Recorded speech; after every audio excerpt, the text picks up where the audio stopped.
Thank you very much, Sophia. That was beautiful. Good evening, everyone, and thank you for coming out tonight, even though it started to flurry a little earlier. My name is Rabbi Perlstein, and I am the co-director of the Chabad Center for Jewish Life here in Salem, along with my wife, Fruma. To host a Holocaust survivor is a great, sublime honor. In our tireless effort to try and repay the unpayable debt of someone who suffered simply because they have Jewish blood running through their veins, is someone who suffered for me, on my behalf. Hosting a survivor, respecting a survivor, learning from a survivor is a good beginning to try and repay a debt that we can't. But there is an added privilege to host a survivor who has traveled the world using the nightmare to help people live their dreams.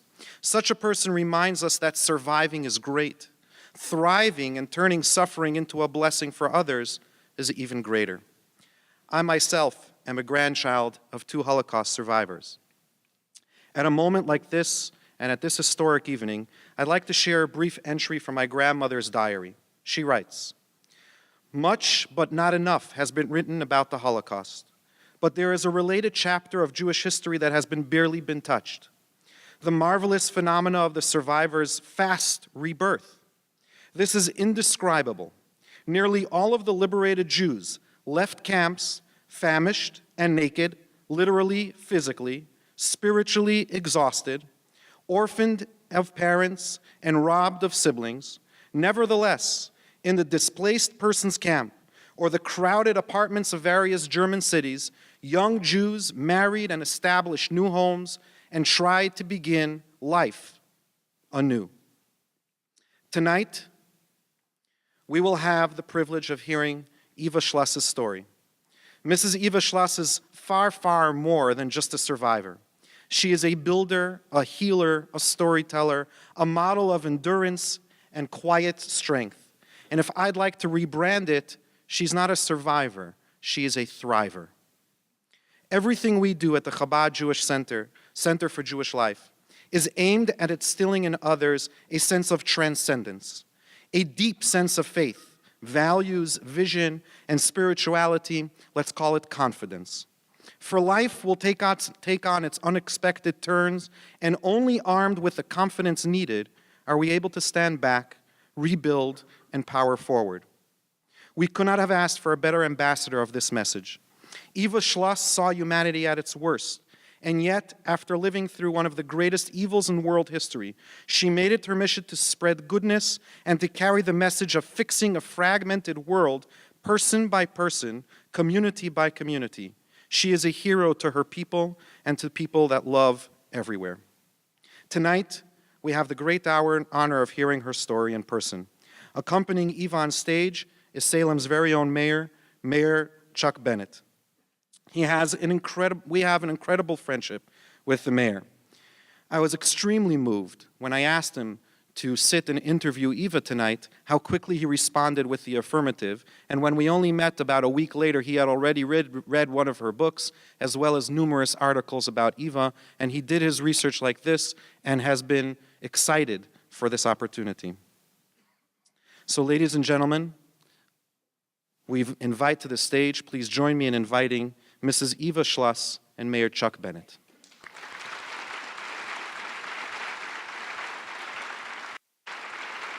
Well, welcome, Eva. It is just we are blessed to have you here. Well, thank you. In so many ways. Thank you very much. And thank you very much for all coming in the bad weather here and coming to listen to what I have to say. Eva, one of the things I think is helpful, having read the books and gotten a sense of your life, is to hear about your life before all of this horror happened. And we'll talk about the horrors, but your life as a young woman up to about 15 and your family. Well, I grew up in Austria, Vienna, which was a beautiful city. and mountains. My father was very sporty, and I followed in his footsteps. I like to really, do all those things which he encouraged me to do. In winter, we went skiing, different from now. You spend the morning climbing up a hill with skins under your skis, and then you did one descent, and that was your day out on skis.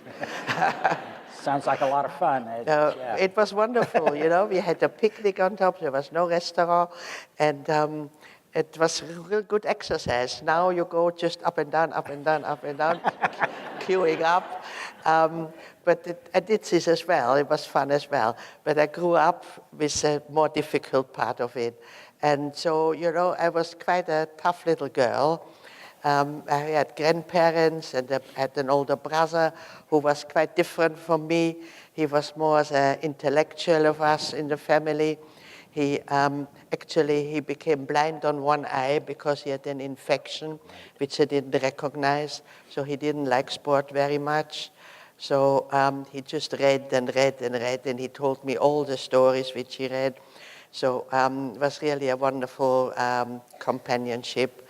And grandparents was very, very important to us. Every day, nearly, we went to see them.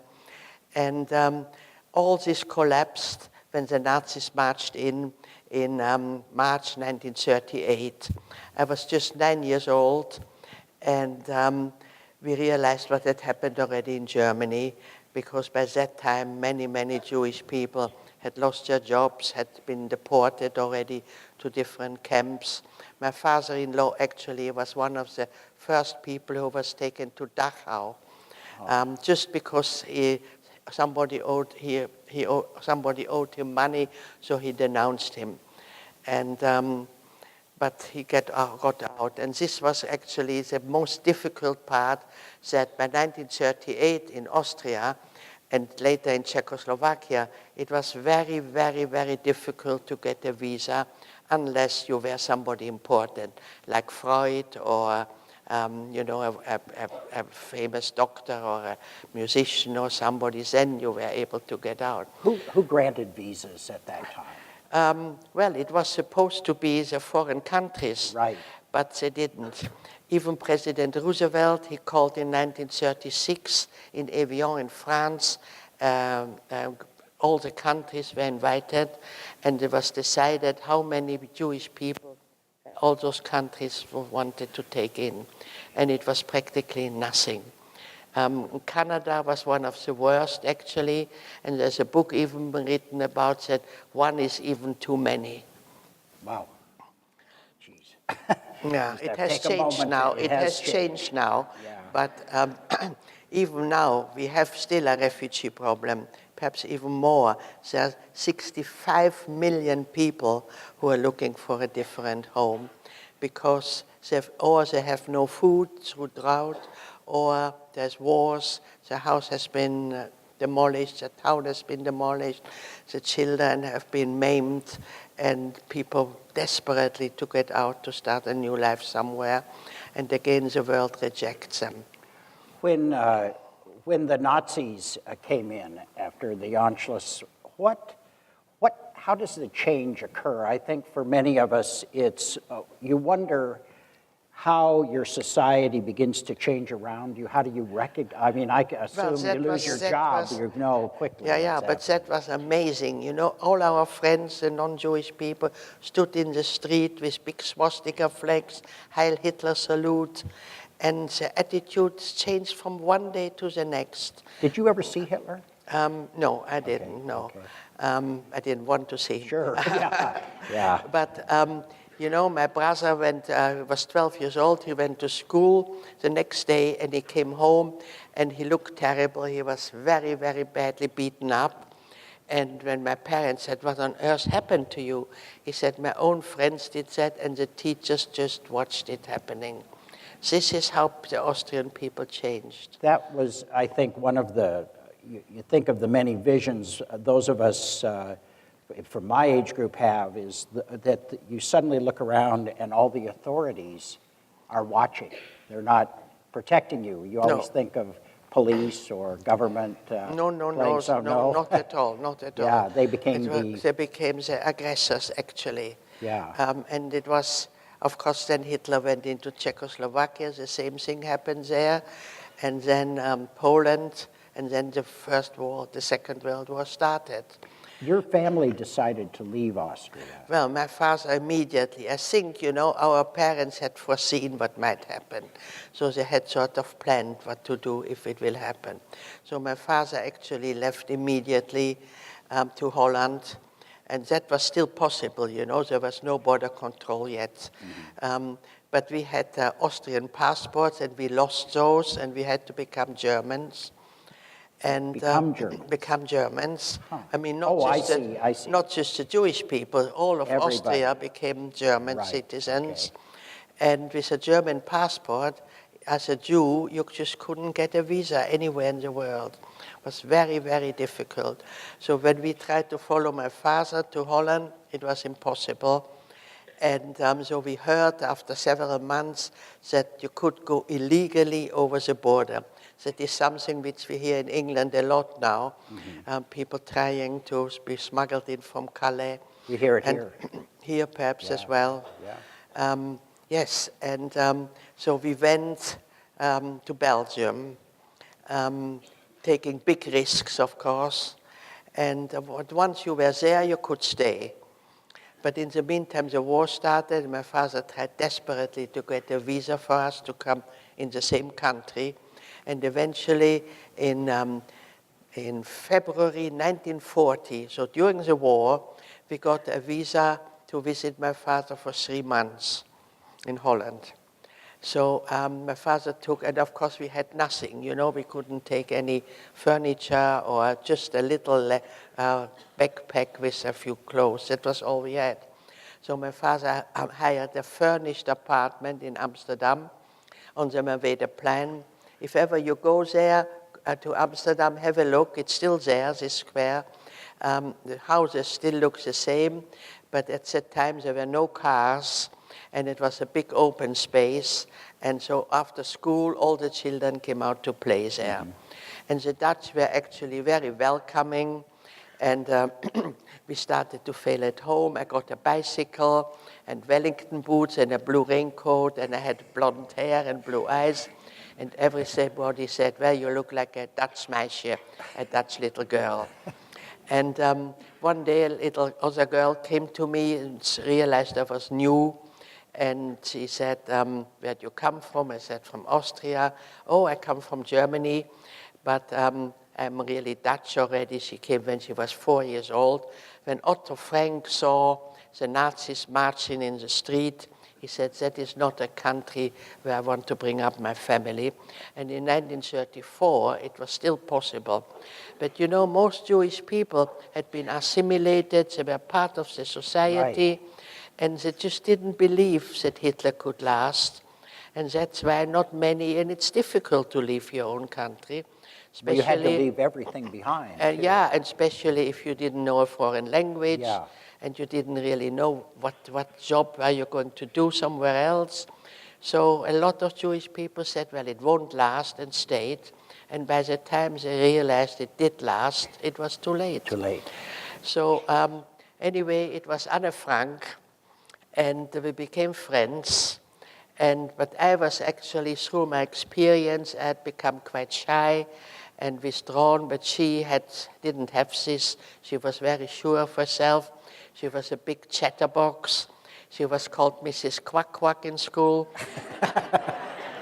because she never could stop talking. Is that in the diary? I don't think she writes about this.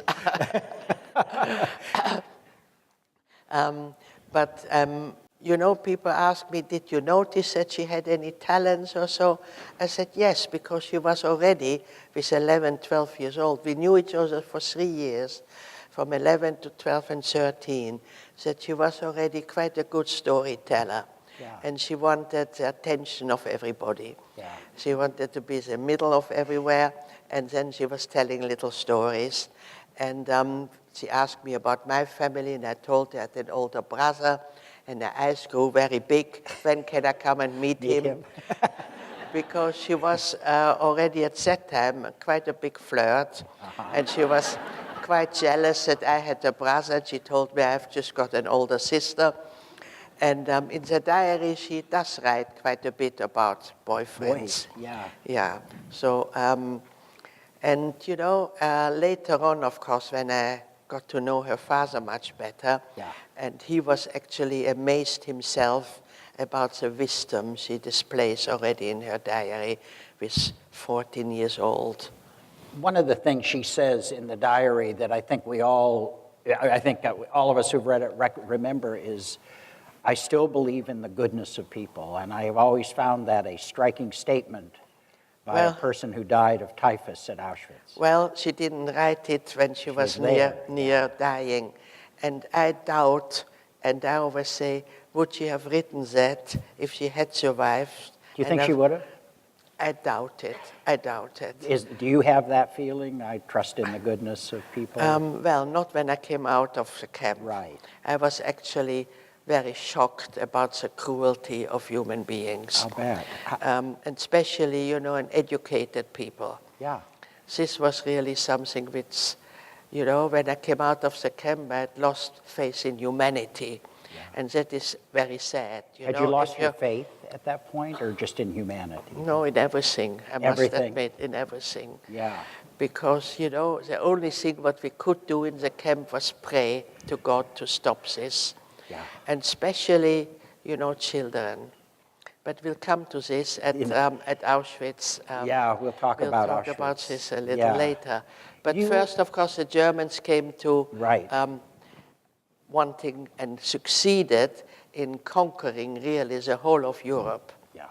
And in the early years, in 1941, it really did look as if Hitler was going to win the war. The only hope we had when America came in the war, we thought, well, it can't last much longer. The power of America is, of course, you know, much bigger than Germany. But unfortunately, of course, the Americans had a war of their own in the Far East. And only really in 1944, when the invasion happened, did we have the help of the Americans. You and your family, or at some point your family, decided to go into hiding. And that's a story of the Holocaust I think we've heard in various different books and movies. And how is that decision reached, and how do you find a hiding place in the midst of Nazi terror? How does that done? Well, you know, every country, of course, had people who didn't like to be occupied. Yeah. And this was called the resistance. There were everywhere people who joined a big organization, secret organization, of course, called the Resistance, and they did all kinds of things. They blew up trains, they shot even particularly bad Nazis, and they printed ration cards, they had their own newspaper, they helped if aeroplanes had been shot down and pilots escaped, they helped to hide those people, did all kinds of wonderful things. But when it came to it, they were able as well to help Jewish people to take them into their own homes. So that was a big, big movement in all the occupied countries, very, very powerful, and of course very illegal. Right. But nevertheless, in all the occupied countries as well, there was as well a big Nazi party. People thinking, well, Hitler is going to win, then they get good jobs. And partly perhaps they were anti-Semitic, or partly as well they might have admired Hitler. The peculiar thing was that even the English royal family, the Prince of Wales, who abdicated actually, admired Hitler. Because, and this is a bit political, of course, because after the First World War, Germany was in a very, very, very bad condition. And Hitler somehow, how I don't know, but he was able to put it better again. He made Germany again, getting a pride in himself, and he was the first one who built the motorways, Autobahn, and the Volkswagen, the Beetle, everybody was going to have a car. And so, you know, people followed him. Yeah. And yeah. so in England as well, after the Depression, and in America as well, things were bad. So, and Hitler was able to put Germany back on its feet. So some people looked up at him. Right, right. When you, I want to hear a little more about going into hide. Where did you hide?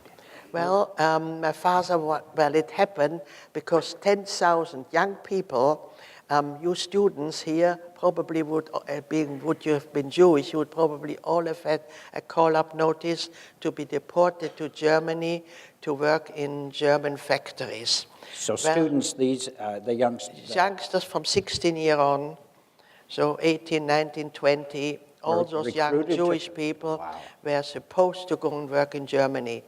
And of course, many Jewish parents were suspicious. First they killed Jews and then they invited them back in. So this is where Otto Frank, Margot got this call-up note, and my brother Heinz and many of their friends said, we are not sending their children, but our children, but we are going to go into hiding. And my father called us together and said to Heinz, you are not going. I found some wonderful people who are going to keep us safe. But Amsterdam and Holland is a small country, and the apartments are really small. Nobody wanted to take in a family of 4. So he told me we are going to split up. I will go with my mother and Heinz will go with him. And I was 13 years old. I started to cry and I didn't want to be separated. And my father explained, if 2 of us will be in 2 different places, then the chance that 2 of us will survive gets bigger. Yeah. And he mentioned survive. Yeah. And that was, for me, the first time that I really became scared. Yeah. Because it really means a matter of life and death. Yeah. So you're in hiding. There is a moment, if I recall correctly, you're in a wall that you had to hide in a very small space. What happened? Well, again, the people from the resistance came to look over the apartment, and because the Germans knew not everybody had come, and they really wanted to catch every Jew. So they made house searches. They came at night, knocked on door, people had to open, let the Nazis in, search their homes. And so again, people from the resistance came and built a hiding place within the hiding place. Wow. So in that case, which you read in my book, they was a bathroom with a toilet at the end, and they just made a tiled wall there, and we had to crawl behind this wall and hope they wouldn't find that. And so we couldn't sleep at night, we were waiting for the knock, had to quickly go in, and we heard a story, a rumor, for instance, like that in a house, they came as well, people had been hiding there, and they felt the beds, which were still warm, so they demolished the whole apartment till they found people, and the hosts were taken away as well. Oh, jeez. So people became scared. Yeah. We were perhaps changing 6 or 7 times in those 2 years we were in hiding. And by 44, it became already difficult to find safe houses. And you were ultimately caught, your family. And we were betrayed by a Dutch nurse who worked as a double agent.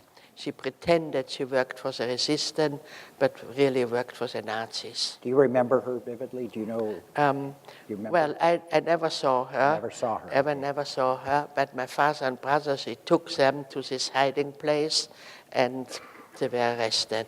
And you we went had out. visited them, yeah. and they followed us, and the next day they came for us. Right. So, again, And This it happened gets- on my 15th birthday. 15th birthday, Yeah. gosh. I think for many of us, probably one of the most nightmarish thoughts is being caught and herded into a cattle car in the night. The doors close and we're being moved like animals somewhere. What Yeah. is that?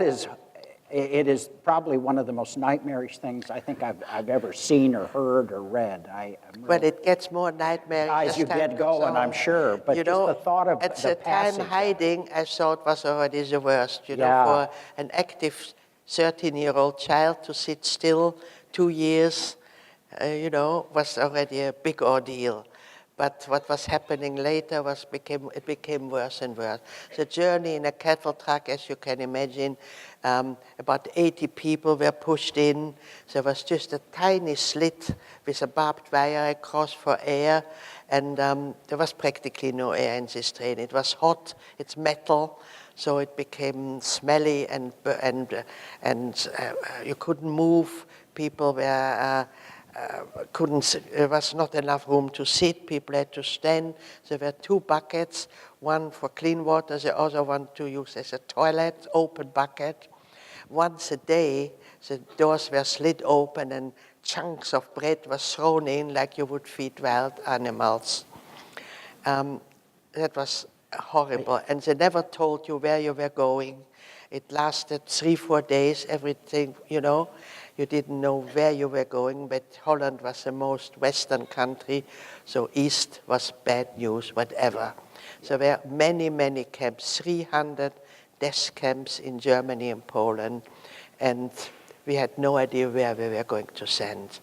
In the cattle truck, we called it cattle truck because it's a goods train, Yeah. And it's the last time we were together as a family.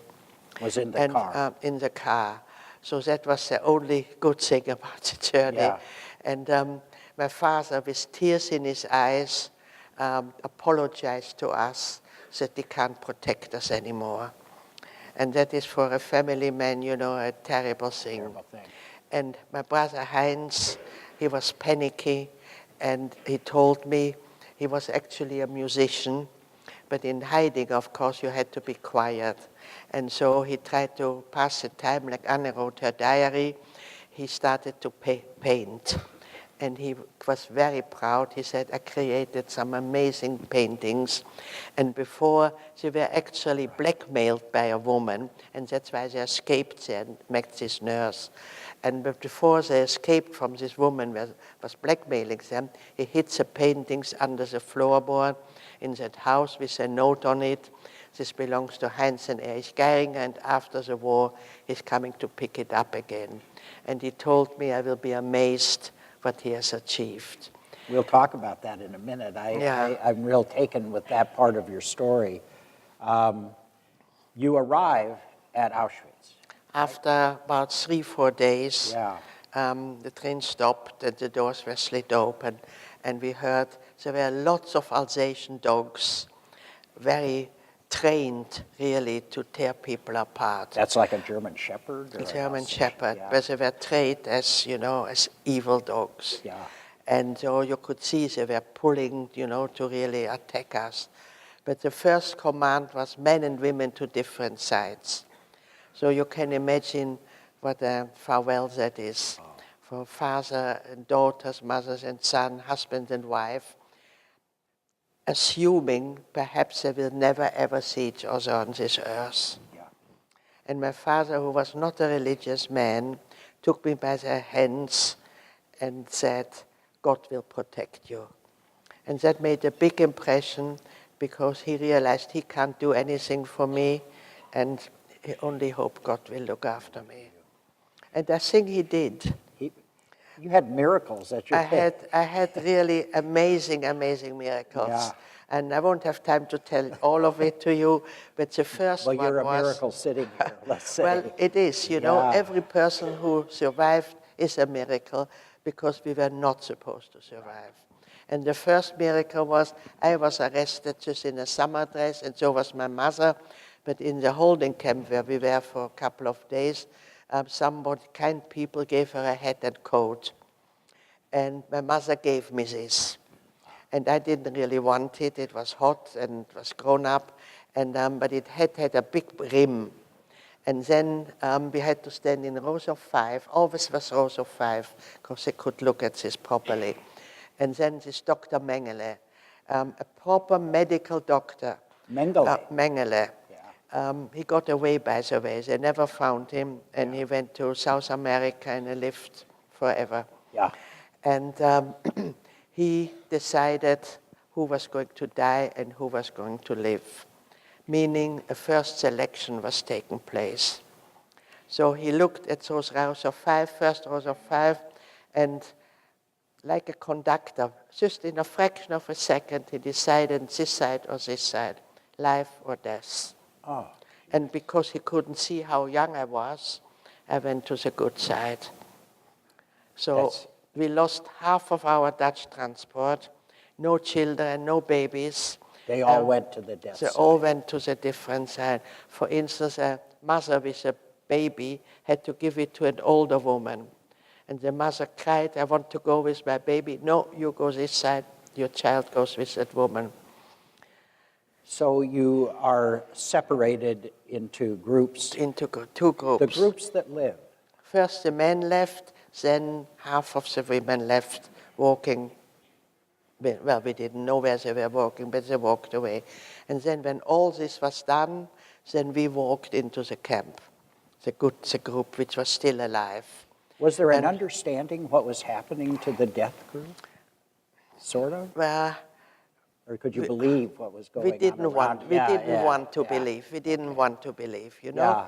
Yeah. But so we were herded. Everything was quick herded, you know, like you would sheep into a huge barrack. The next command was dress completely naked. So all the clothes, hat and coat, everything went on a heap, and everything was collected. And the Germans were shipping everything what they were confiscating from Jewish people to Germany to give to the bombed cities. So they looted enormous amount of properties. So, and then we were all tattooed, all our hair was shaved. Yeah, a number. And they told us, you're not like a human being, you're just like cattle who is stamped with a number. And while this was going on, and it took a long, and everything was written in the book, the name, where you came from, how old you are, and so on. I didn't say I was 15. And, and while this was going on, they told us, and this is what I objected to most, you know, they didn't have, perhaps they had to do their duty, but with much pleasure, they told us, the family you have been separated from, were told they were going to a shower, and they went there quite relieved after the journey, and the doors were locked, and naked stood there waiting, and no water came. And eventually people couldn't breathe, and within 15 minutes, everybody had fallen to the ground and was gassed. And they told us that. So you can imagine how people had lost their family, how they started to cry and scream. Yeah. And then they told us, and now it's your turn to go to the shower. Of course, we didn't want to go, but it turned out it was a shower. Oh, jeez. And it's just, you know, and those were young men, you know, young 18, 20-year-old men who did that. Yeah. And who had pleasure of hurting other human beings. Yeah. So did you then, for what, about 9 months to a year, you were in the camp. Did you work or? We worked, of course, from early morning to late at night. In the morning we had our a roll call. The camp was counted. 2 hours we had to stand. And we got our little mug of liquid. Then we were taken to work without a break, without lunch break, without a toilet break. And in the evening, late, we came back to the barrack, was again 2 hours roll call, and then we got a big chunk of bread. You might have seen the pictures how women were housed, bunks 3 high, just boards, and 8 people slept in this sort of a cage, and some people didn't want to eat the whole bread in the evening and keep something for the morning because you don't get anything the whole day. But you had nowhere to keep anything. So the only place was to sleep on it, put your head on it. It was your pillow, your bread. As sort of a pillow. But you know, when you moved a little bit, it fell off, and very often, not in the beginning, but after a few weeks, when you did that, the person who slept next to you ate it. Because if you smell a piece of bread in front of your nose, you just eat it. You know, you just can't stop not eating it. There comes a day, and I'm not going to end it if you would like to keep talking about it, but I'm thinking of the Russians arriving, and your description of I thought, as I read it, an affection for the Russians. Well, so Really, have I. yes. So have I. I know the Russians, unfortunately, are never very popular. We're all friends here. But you know, it's not the government; it's the people. Right. And the people were amazing. You know, the Russian people, their country is everything. Mother Russia. Right. And you know, the whole war was actually fought on Russian soil, and they lost 30 million of their people, and they came to liberate us through Poland and then went into Germany. And of course, you might have heard when they went into Germany, they looted and raped, they behaved really badly. That is true. But to us, they were very good. They fed us. So when they came first, we were starving. The Germans had evacuated most of the camp because they didn't want us to be liberated. Right. But again, by luck, my mother and me stayed behind with about 500 other women. How did you get to do that? How did you? Well, we just didn't go, Just you know. didn't go, We just okay. didn't go. Yeah. And they couldn't check out all the barracks because they were panicking, the Nazis, Right. already, and they wanted to save their lives. So they left with taking most of the inmates. And then one day the Russians came and stayed the night and fed us with cabbage soup. They cooked a very greasy, wonderful cabbage soup. And we just ate and ate and ate, but I've never spent such a painful night on a bucket because the food went straight through me. Yeah. We just couldn't. And in the morning, many people had died from overeating because the body was just too weak to eat. Could you see in the Russians when they arrived, these are men who had been, and women, who had been at war for years with the Nazis, a shock in their face when they saw what was happening at Auschwitz and the camps? Not really, but they didn't know, you know, they didn't know, but they had seen the whole time, because what the Germans did in Russia was even worse. Yeah. They burned down every village, every town, murdered babies, children, everything. And they came to Germany to revenge themselves. So eventually they left again to pursue the Nazis, and I went to Auschwitz men camp to try to find my father and brother. They had been marched out. Is that Well, we didn't know. I didn't know. Okay. But I hoped they would be there as well. What? And then I looked all over in Auschwitz, and I met somebody who looked very familiar, and it turned out Otto Frank. Wow. And we barely recognized each other. But the first question, of course, he asked us, have you seen my daughters or my wife? And I hadn't. His daughters, Anne and Margot. And his wife. And his wife. Yeah. Yeah. So we didn't know they'd been in hiding. We didn't know they'd been arrested. We didn't know they were in Auschwitz. Oh, And you didn't? No, we didn't know okay. because they stayed in a different place, and so okay. we had no idea about that. And but he had seen my father and brother, but he said they'd gone with the Germans. So at that time, I thought, well, perhaps the war is ending soon, and perhaps they'll be all right. Yeah. I must say, at this point, I really thought, okay, they were still here, so they will be all right. How big was Auschwitz? How big? It was huge. It was huge. It was huge. But better, you know, I think this girl who was reading about it, it was brick buildings, you know, it was much better than Birkenau, where the women were. Those were those wooden barracks. We were not meant to last. I spoke to a colleague of mine today, and he had visited Auschwitz, and he said, so much of it, he said, it's huge, and it's huge. Brick, so it's still there. Auschwitz is there, but Have you been Birkenau, back to it? I've been back 3 times, always with a television group. Ah. I had no intention going back, but I did.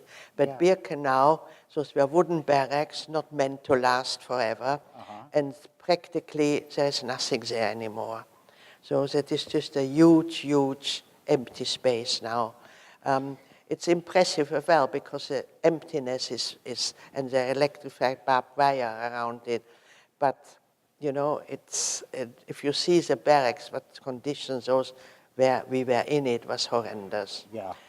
But anyway, so Yeah. we went eastwards with the Russians because we couldn't go to west because the war wasn't finished.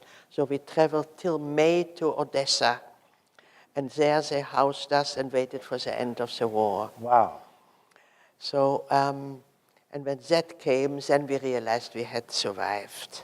And did they keep the refugees as a group, or were you We were always dispersed? in trains, yeah. Together. Because we saw where we traveled through, everything was destroyed. The Germans had really done a good job in really burning everything down. And so eventually we were able to get back to the west. Where'd you go to the west? In Amsterdam? No, Holland. To Holland. To Holland, yeah. Yeah, well, you're quite right, because some people said, well, you want to go back to Austria. My mother would never want to set foot there again. Really? She said she didn't want us there, I'm not going to go back there. So we had to register, and we went all back wherever we had to go back one day, because we expected my father and brother would come back to Amsterdam. I've always wondered, there are these really millions of people, refugees in Europe. How did you travel? Did you walk with a pack, or did you catch a train? Well, if we would have been in Germany, we would have gone to a refugee camp. Okay. And so many people were there for years because they had nowhere to go. They didn't want to stay in Germany, didn't want to go to Poland, and many wanted to go to Palestine, but the British didn't let them. Did you want to go to Palestine? No, not at that time, no. Okay. But we were with the Russians, and the Russians looked after us. Mm-hmm. But in Germany, people were there for many years. People wanted to go to America, but had to have a sponsor, which took very many years. And so it happened that in Holland, after 2 years, people did still return. So we went back to Holland and waited for news. Unfortunately, we got very bad news after a couple of months, telling us that my father and brother both perished in Mauthausen. That was the Austrian death camp. Several days before the American army came to liberate that camp. That was my last straw.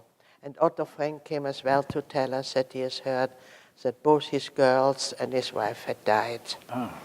He was 57 years old at the time, and after he left, I sat on my mother's lap and we cried. And my mother said, well, we have each other, but this man has nobody. And a few days later, he came again with a little parcel, and he said, I must show you something. And he opened it very carefully, and it turned out to be Anne's diary. Wow. And he said, can I read something to you? And he opened it, and he started to read a passage, but he burst into tears.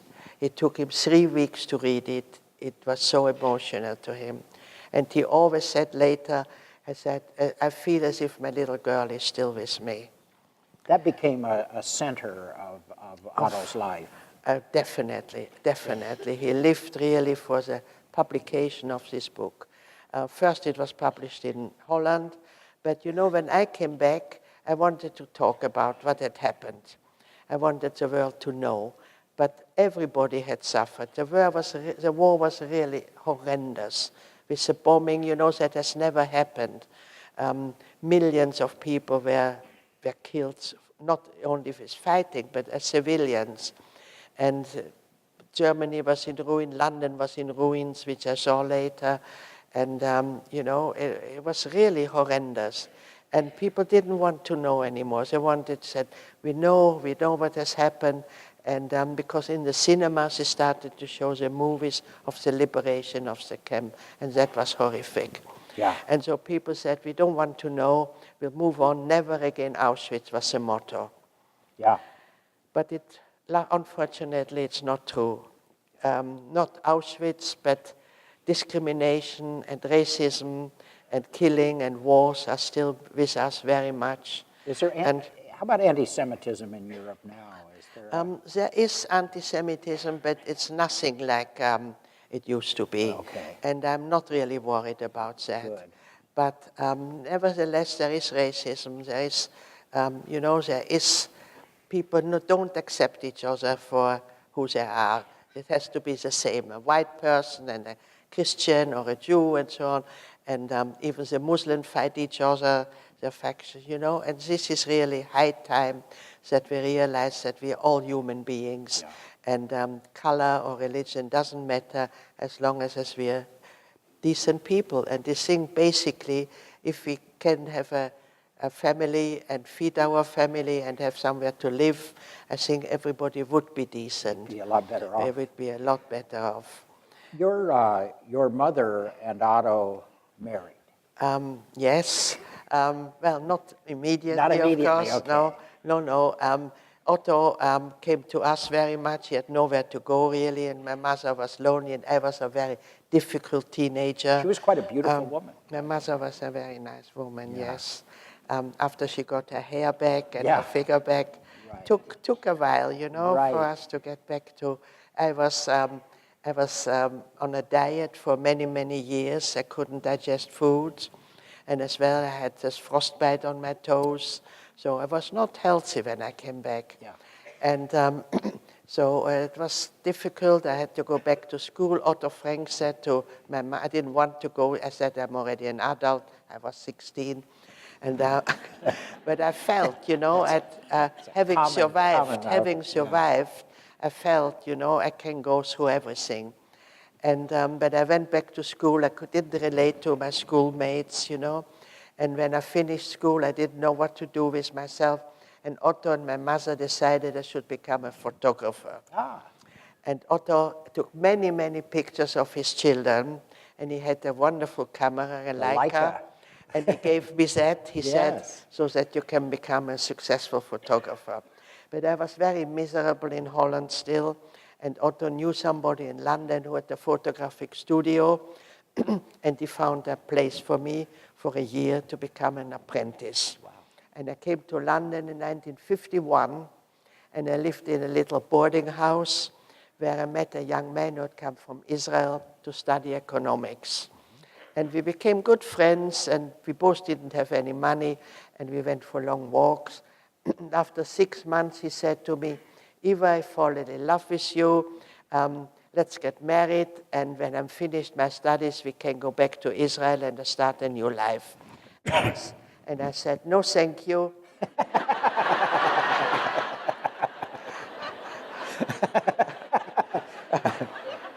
But thanks for asking. Well, I was there for a year, and I was as you can imagine, I was very, very close to my mother, and I wouldn't dream of just deserting her. After the year, I was going back to Holland. And then one day, Otto Frank came to visit me.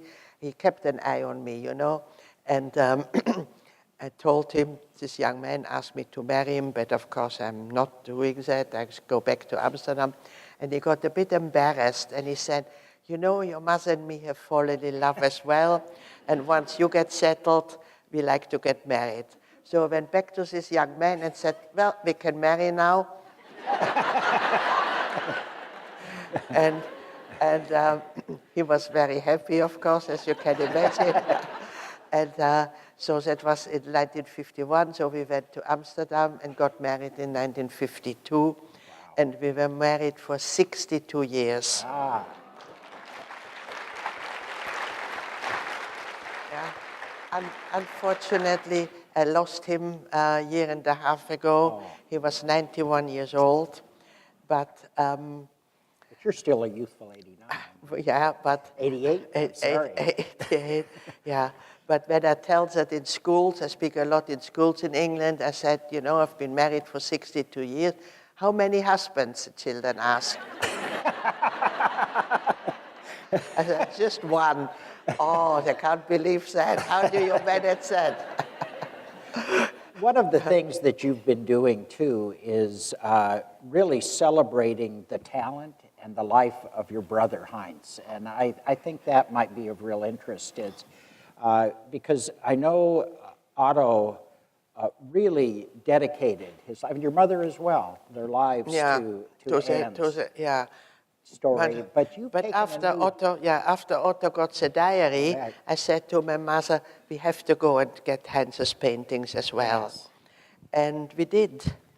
And I found under the floorboard 30 wonderful oil painting, and as well many, many poems, because he wrote as well beautiful poems. He wrote music too, is that right? Well, music, but of course in hiding he couldn't. Save it. Couldn't, yeah. But so he was really very, very talented. And you know, being so gentle and so artistic, he was actually very much afraid of dying. I think we all are a bit. Yeah. But he was 12 years old, he already was thinking. And one day at night, we shared a room in Amsterdam. He said to me, what will happen when we die? I'm afraid. I said, well, I don't know. Let's ask our father who has all the answers.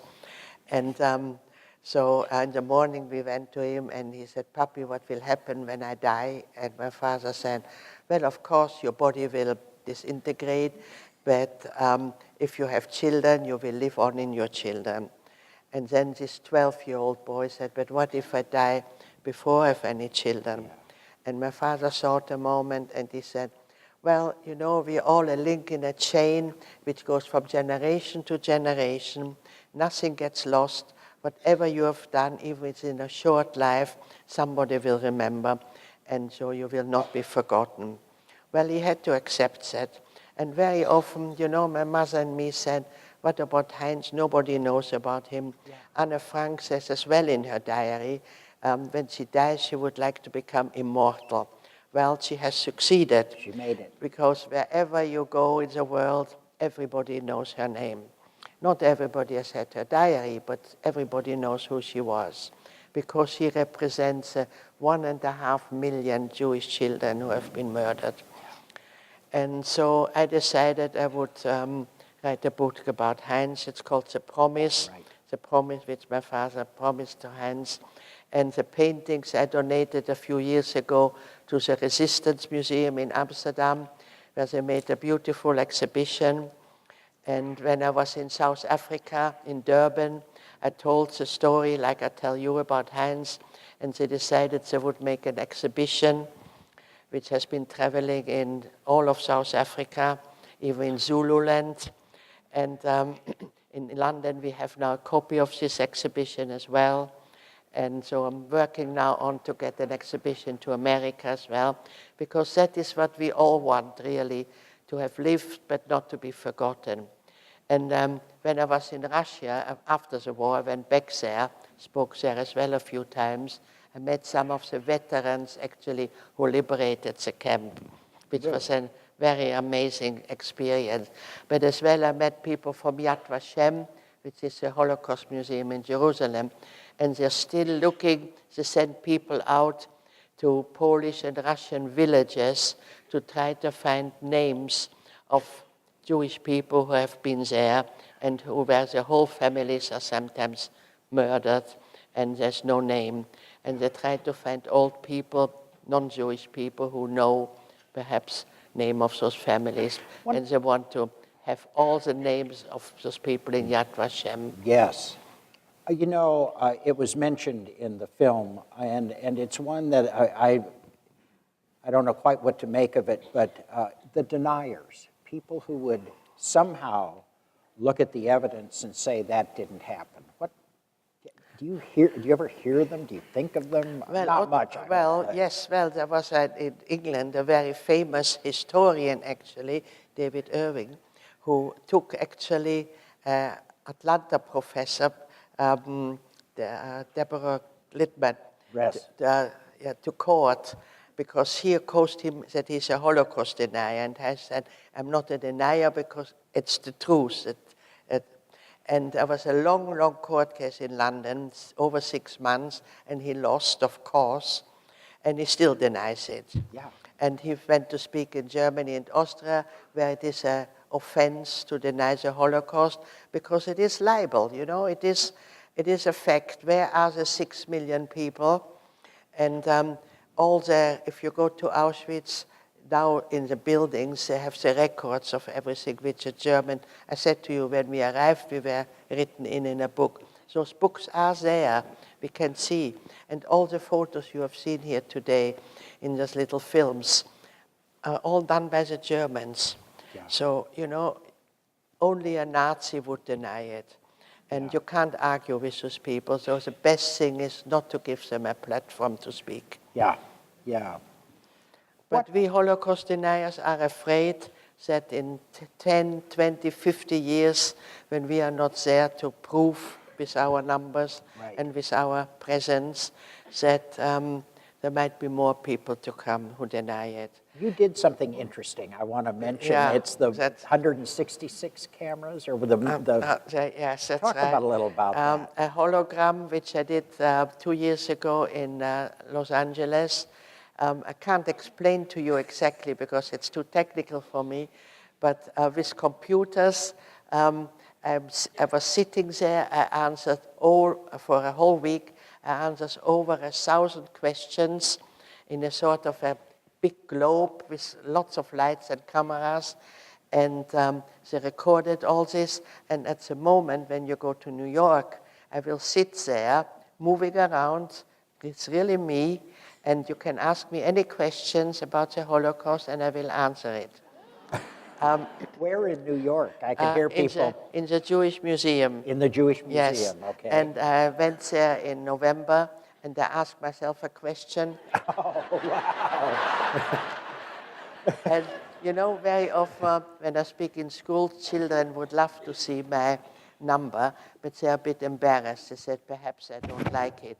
But they asked that hologram, and so I asked the hologram, I asked myself, can I see your number?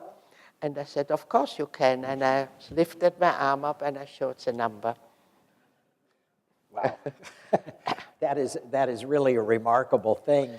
Keeping this part of world history, this chaos and nightmare that you lived through in front of people has become one of your great missions. Tell a little about what your past. You were mentioning to me you just finished 13 flights, and there was you are on the move. Yes. Well, you know, when I realized in the 80s, I still hadn't spoken what had happened to me, not to my family. You know, it's painful to tell your children how much you have suffered, or terrible things you have gone through. But when I realized it is not again Auschwitz, it is again many, many wars, many, many people are being killed unnecessarily, and there's still racism and still discrimination, I realized we have to speak up. And this is really one of my missions to do now, to tell people. And as well, we have been given a wonderful earth. We have to protect that. There is so much damage being done, especially to the oceans with our plastic, with our waste, with our digging into the earth, getting out the gas, the oil, everything. We're creating hollows. You know, we don't know what damage we are creating. Mm-hmm. And with the pollution, the climate has changed. Obviously, you know, we get now much warmer times, and climate is completely different everywhere now. And we have to protect that because, and as well, but in the 60s there was a lot of protection against atomic weapons. People Yes. were really didn't want this. Unfortunately, now so many countries are making those weapons, and one day by accident even somebody will press a button. And at that time when America used it against Japan, one didn't know about the consequences, about the radiation. But knowing it now, this is a terrific danger, and we must really all protest that those weapons shouldn't be manufactured, because we must never, ever, ever use it. Yeah, yeah. Have you been to Israel recently, or do you go to Israel often? Well, I haven't been recently, but my husband's family actually escaped to Palestine at the time in 1936 from Germany, and all his family still lives there. And we used to go when the children were small. We spent all our holidays there. But now I haven't been recently. We hope you have a chance again. I really want to take a moment and just thank the Chabad Center for Jewish Life, the Jewish Student Union here at Willamette, and all of you for being here with us this evening. I wanted to just give you a chance. Was there anything else that you would like to say? This has been a remarkable evening to get to sit and talk with you and listen to you tell about things that all of us are. It's a movie, it's a newsreel, it's whatever, a book, but you're the real deal, you know. Well, of course, I usually like to speak 3 hours because there's so much really to tell. Yes. But of course, we haven't got that.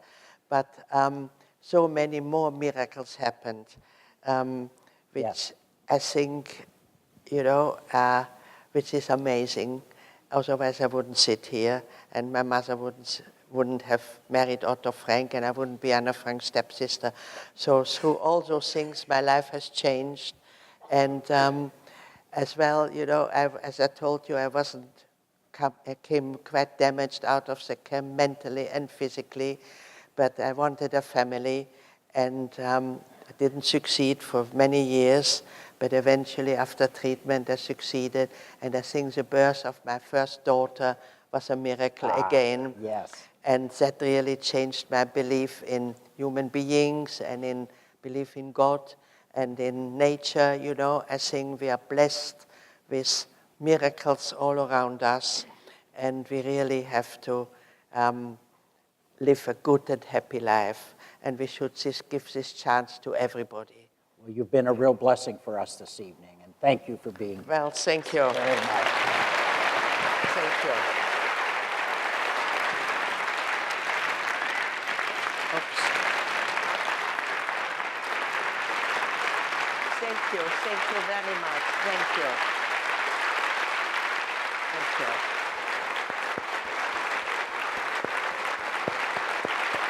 Thank you. Up there as well.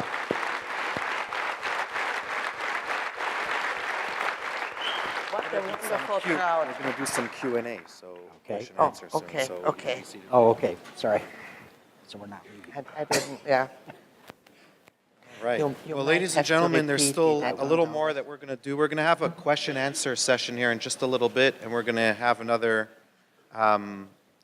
song played on the violin. Eva is going to go back out to the foyer area, the hallway there, and we'll meet with you, meet with whoever wants to walk by quickly and say hello to her. No pictures we're asking at that time. She's already signed all the books. Please feel free to buy more if you haven't bought one yet, and you'll be able to have a chance to at least meet her there. Before we move on, we're also going to have a question answer for about 15, 20 minutes. We'll have a question answer session here in just a moment. But before we move on, I just want to share at least the following. Thank you very much, Eva. Thank you very much, Mayor Bennett. We have heard the incredible story of Eva Schloss, and for all of us who have read and learned about Anne Frank, her story has come alive tonight. Tonight we've become witnesses to history. A time will come when the generations of survivors will no longer be around to tell their story to a world that is oh too willing to deny that it ever happened. Tonight, Eva has passed on her eyewitness account to every one of us, empowering us to stand up and to not allow the voices of this horrible human tragedy to die with the last survivor, and even more importantly, to make sure that each of us need to make sure that genocide never happens again on God's green earth. Earlier, I said, Eva, that you are a builder, a healer, and a storyteller. But I missed one. You are a magician. You have taken a terrible, sad story, and somehow you have uplifted us with it and given us the sense of joy and pride in life. May God bless you to see the fulfillment of your deepest wishes and your ultimate vision, a peaceful world and a loving humanity. In the words of our prophet, they shall beat their swords into plowshares and their spears into pruning hooks, and they shall lift and nation shall not lift up sword against nation, neither shall they learn of war no more. Amen. When putting on an event like this, there's always those who go above and beyond to help make the event possible. I'd like to thank just a few that had a hand in making sure that everything was so seamless and beautiful. Our sponsors and the VIP tickets, specifically the sponsors Dignity Memorial, Aspen Pain Clinic, the Willamette Queens Sternwheeler Nature's Pet, the Jewish Student Union here at Willamette University, and of course the Chabad Center for Jewish Life. I'd like to mention a few people who have been instrumental in making tonight happen. Chaya Messer, Professor Melissa Michaud, Alex Schimberg, Tova Hirschman, the president of JSU, the student union here at Willamette, and all of the students of Willamette that helped out to volunteer today. There were about 14, 15 of them, and they were absolutely incredible. Barbara and Richard Chesborough, Steve Eichner, my wife from us, CCTV, Mayor Chuck Bennett, the Statesman Journal and their reporters. They wrote a beautiful article in Sunday's paper. And a special thank you to all of those who brought groups of children and students who came to be witnesses so that not just our generation, but the next generation bear witness to what took place. And of course, we want to thank Eva Schloss for making the trip, the effort, and the courage to share your story. Eva travels with a very special assistant, Elizabeth. I want to thank you, Elizabeth. I don't know how many people thank you for the miles that you travel and for all of the care that you take care of with Eva. It seems like you've built an incredible relationship with you. Thank you for taking the time to travel and to help and make sure that Eva's story is heard by thousands and thousands of people around the globe. With that, we're going to open it up for questions. Again, there's only so many questions we can take. We're on the clock. But if you want to line up over here, there's microphones by the aisles. And we'll get those set up here in a second. And you can come to the aisle and ask a question. I was curious if you ever have survivor reunions where you get together with other survivors. A reunion. Yeah, reunion. Well, it does exist, I must admit, but I must admit as well that I've never been to one. I haven't got the time. Ma'am, I was wondering if you see parallels with what we have in politics now as to what you went through as a child in Europe. It's a completely different situation. But unfortunately, there's still discrimination and racism and wars going on. And armaments. You know, Hitler started to arm Germany, and that was a bad thing. Go ahead. What was it like to live under Hitler's rules? What was it like? To live under Hitler's rules. Well, it was terrible because he really didn't want Jewish people around. And not only Jewish people, there are many other groups like gypsies, Jehovah's Witnesses, gay people. He was, he thought the German race is a super race and all the other races are not worse. We'll take a question from the left over The there. Polish people. Thank you for making the trip to come here to speak to us. The question that occurs to me this week with what happened in America last week is, do you have any advice that you would offer to the families and the other students and brothers and sisters of the school shooting in Florida? The school shooting. Well, this is, of course, I know it's in America, it's a big problem. It's the arms, I don't think any country in the world you can go to a shop and buy a gun. And I know it used to be cowboy land, and but I think you should move on. And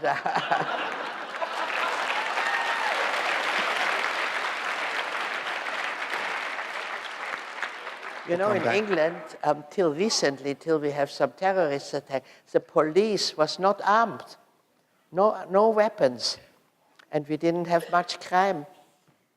We'll come back to the right. What is your hope for this generation and the generation to come after the survivors are gone? Well, you have to remain optimistic. And I've got 5 grandchildren, and they're all very, very worried about the future of their life and of human race in general. And I think that is a general trend now. People are a little worried what is going to happen, how life is going to go on in peace, because war is actually, nobody really wants a war. It is just somehow, if the weapons are there, eventually they're going to be used. So I just spoke now in Geneva at the United Nations, and I said one of the things, I said to them, you have the power. You are, after all, the United Nations. You can try to arrange that a disarmament program. He said, well, we worked for 20 years already on it, but we haven't gone any further. So, and you know, this is really what the world has to work for. We don't want any arms and weapons. If nobody has it, there won't be any wars, and especially not atomic weapons. We'll go back to the left. We love you for what you're doing, and I thank you for being here, and I'm so happy that I met you. You are such an inspiration to us, and I'm glad that you are a survivor. My question to you is, did the bodies of Anne Frank and Margaret, were they ever recovered and given a proper burial? Well, they were buried in a mass grave. I don't know where exactly. And, well, that's it, you know. They have made a gravestone, but definitely not there. One doesn't know. Thank you. Come back to the right. My name is Glenn Seidler. I am an alumni of Willamette University, and I have been to Amsterdam and have been through and seen the Anne Frank House and Museum. And I'm wondering if it is the same now as it was then so many years ago. Well, if you went many years ago, you saw the original, how it was when the family was hiding. Sure. But you know, with 1 million visitors every year, they couldn't leave it how it was. So it is actually quite bare. There's nothing in it, no furniture or anything. And the staircase, you go out to different exit. It's not anymore the same thing. And they want people to go through quickly. They don't want them to linger there, and because, you know, you have to queue out many hours to get into it. So it has become a bit of a problem. Thank you. Question from the left. You mentioned the miracle of the hat and the coat. Could you share one more miracle? Well, I can only mention it because it's a long story, but well, I don't want to make propaganda for the book, but it is in the book. That my mother was actually, after I think it probably was October, was selected to be guest with 40 other women from our Dutch transport. And for 3 months I thought I'd lost her, but I hadn't. She was still alive. And well, she married Otto Frank, and she was 40 years old, and she wrote actually a few chapters herself. I lost her 3 times, always found her again. And she wrote that herself, and she said she was 40 years old. When she marched to the gas chamber, she accepted she would die. She just prayed that her children would survive. But she had another 57 years afterwards. So amazing. So that's really a miracle. And there are a few more in the book.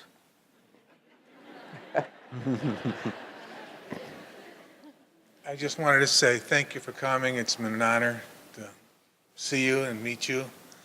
But my question is it's more of the spiritual thing. How many miles do you think Anne has given you in your heart by being up in heaven and seeing all the fantastic work that came out of the suffering that unfortunately all these people had to go through? Do you think it's given you strength?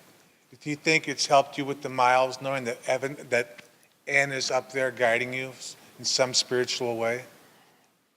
Well, I don't think so, you know. I'm looking for an answer. I don't know if Anne is looking after me, if my brother is looking. I don't know if I will ever see them again, you know. But this is a mystery of life. And this is what makes life wonderful and interesting. You know, we don't really know the secret of it. And I must admit, I used to be afraid of dying as well. That's why I was 15. I really fought really very, very hard not to die because I was afraid. I'm not so much afraid now. I've had a good life. I accept it. And wondering, well, perhaps I will see my family, you know, so perhaps I have a wonderful surprise. So, Big gesund. A big gesund. It means you should live and be well. well, thank you. Go ahead, from the left.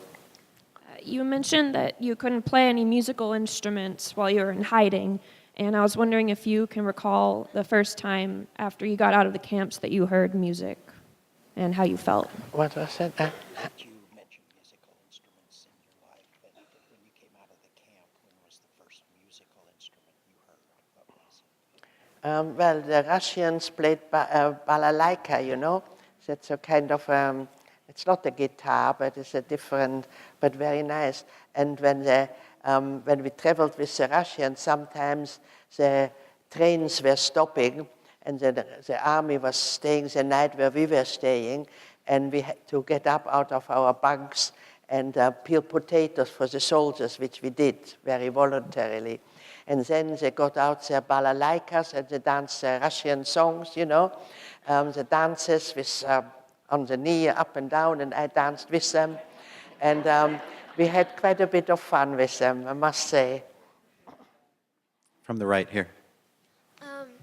I wanted to say thank you for being here, Eva. And my question is, what did you do with Anne the most? Well, we did skipping. I don't know if you still do that. And hopscotch. I don't think you do that. You throw a stone on numbers and you jump around. And marbles. And we had good time. We really enjoyed doing all those games. There was no telephone or computer games or anything like that.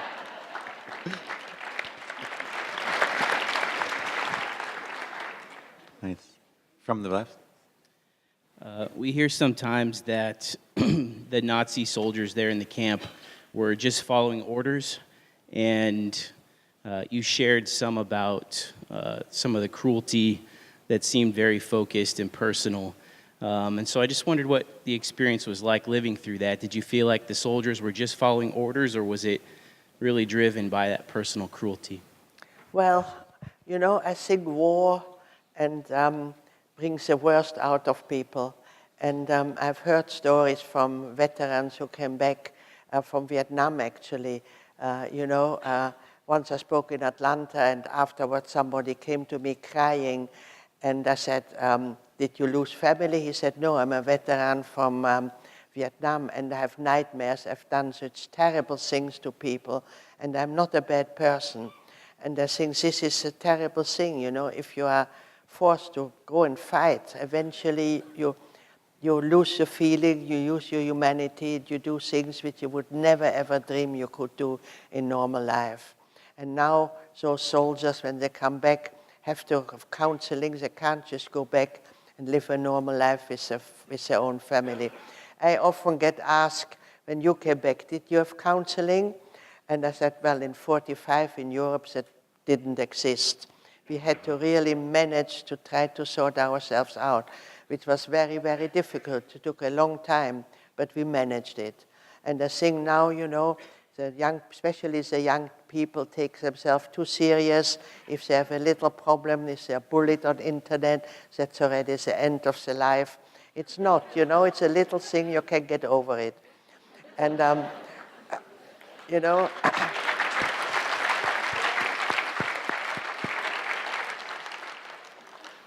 Take a question from the right here. Thank you again for sharing with us tonight. What an inspiration, tremendous inspiration it's been to us. I have a two-part question. The first part is, what was your understanding why the Nazis were doing to you what they were doing to you? And then later in life, as you reflect on that, has that changed why they did what they did to you?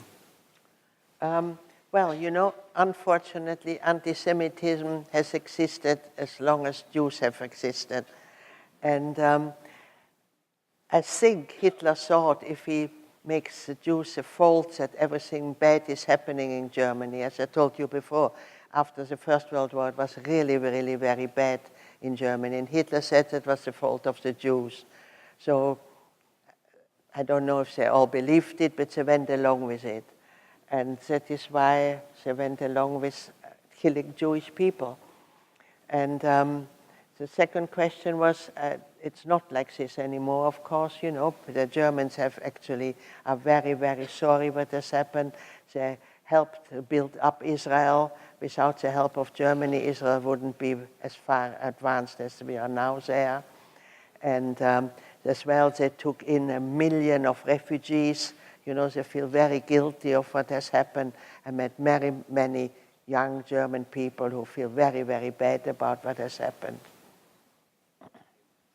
We'll take a question here on the left. I'm sorry, we're not going to be able to get to everybody standing online for time constraints, but perhaps you could ask your question directly to her when she's sitting outside.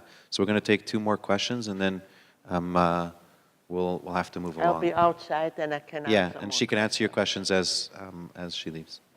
So go ahead. Thank you for coming again. I was just wondering, when you were in Auschwitz, I was wondering, did you make any friends with the people you were bunked with? Well, at first, you know, the people you slept with, those were your friends. But later, you were so exhausted when you eventually went to your bunk and you just slept.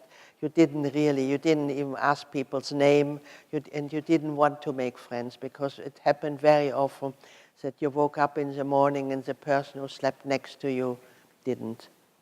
So, you know, you didn't try to make, really friendships, because it would be much more difficult to lose a friend than to lose a stranger.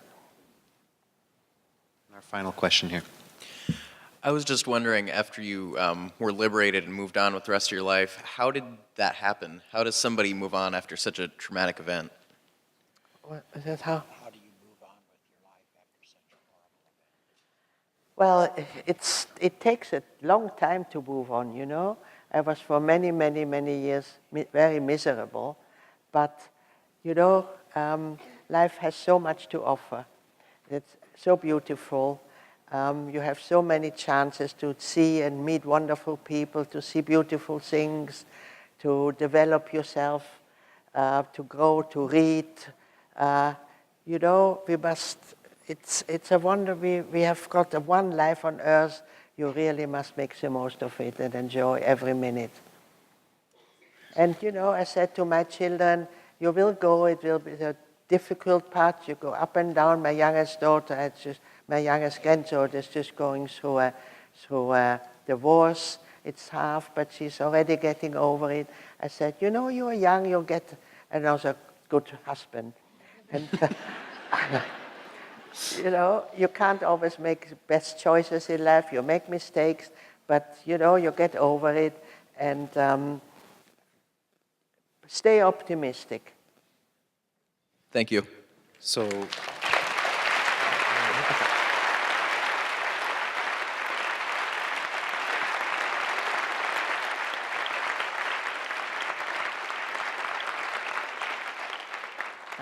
we have one more presentation, and then we'll move to the foyer area. One thing I do want to say, to hear Eva speak is an absolute incredible inspiration and opportunity. But as a resident of Salem now for 11 years, seeing a hall of this nature completely packed for such an event is an incredible inspiration for myself as well. So the one thing I ask all of you, I go shopping at Fred Meyer, at Winco, at Safeway. I'm in the stores, at LifeSource or wherever it is. If you ever see me, come over and say hello. Tell me you were here. Let's get to know each other somehow. It's incredible what we've done here tonight. Sophie.